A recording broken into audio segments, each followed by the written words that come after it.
Nah, di dalam kitab Mukasyafatul Qulub mengatakan setidaknya ada 4 orang yang mau surga tanpa dihisab.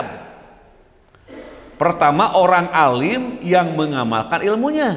Tuh, orang alim itu orang yang berilmu, mengamalkan ilmunya. Kedua, orang berhaji yang tidak lagi ropas dan fasik.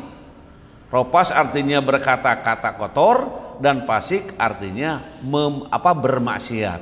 Makanya ada yang begini ya, ada yang ibadah haji terus sebelum sampai ke tanah air sudah diwafatkan oleh Allah Subhanahu wa taala, tidak sempat lagi berbuat maksiat. Masya Allah, ini masuk golongan kedua nih ya, masuk golongan kedua. Jadi orang yang berhaji yang tidak lagi ropas dan fasik. Ropas itu artinya berkata kotor, dan fasik artinya bermaksiat.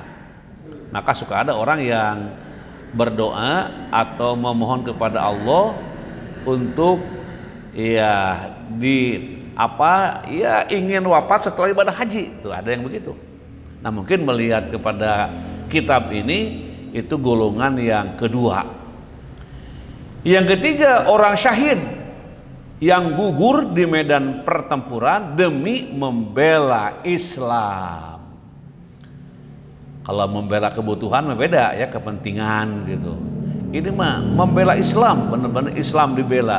Maksudnya dibela itu dikembangkan, didalami, dipelajari tuh, dan diajarkan gitu ya. Yang keempat, orang dermawan yang membelanjakan hartanya dengan cara-cara yang halal dan menafkahkannya fisabilillah tanpa riya.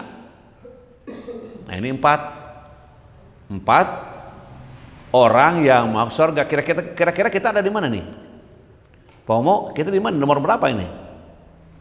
Di nomor pertama kah? Di nomor 2 kah? Ah, ini tinggal milih aja gitu.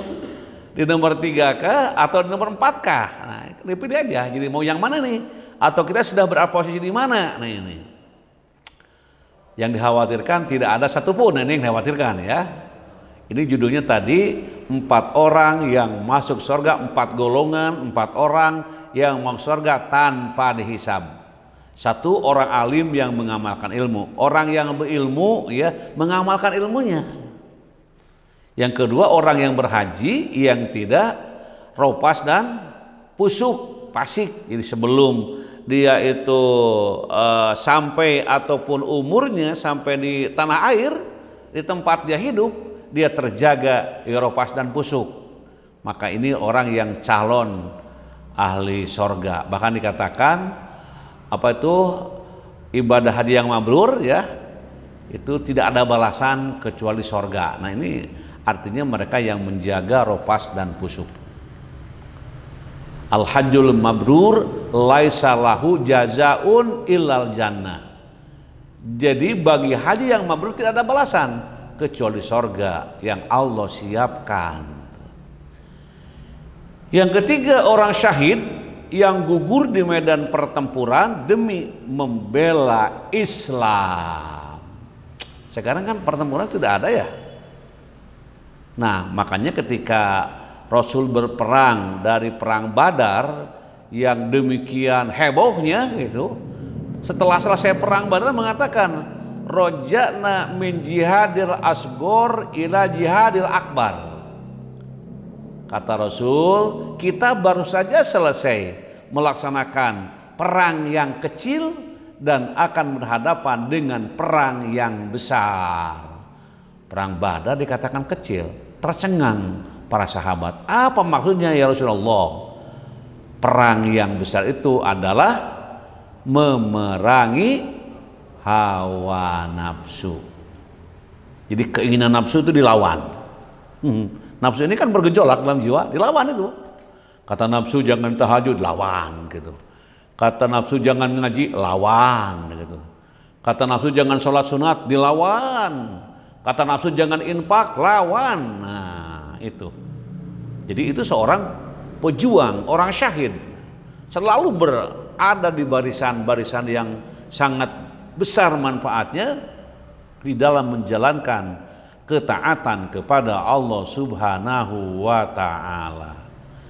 Keempat, orang dermawan yang membelanjakan hartanya dengan cara-cara yang halal dan menafkahkannya fisabilillah tanpa riya. Nah ini ada kata tanpa riya karena boleh jadi sebagai manusia itu ya merasa bangga kalau disebut-sebut tentang infak sedekah gitu ya, tentang amal yang diberikan, yang dilakukan, bisa terjadi. Nah, bisa jadi keempat itu orang yang hartanya cukup tapi selalu dia itu membelanjakan di jalan yang Allah ridhoi. Jadi ada berapa orang yang muhasabah tanpa dihisab? Kata Al-Ghazali, satu, orang yang alim mengamalkan ilmu. Yang kedua, orang yang berhaji tidak lagi ropas dan fasik. Yang ketiga, syahid gugur di medan pertempuran membela Islam. Yang keempat, orang dermawan yang membelanjakan hartanya dan di jalan hal-hal yang halal dan juga menafkahkan fisabilillah tanpa riya.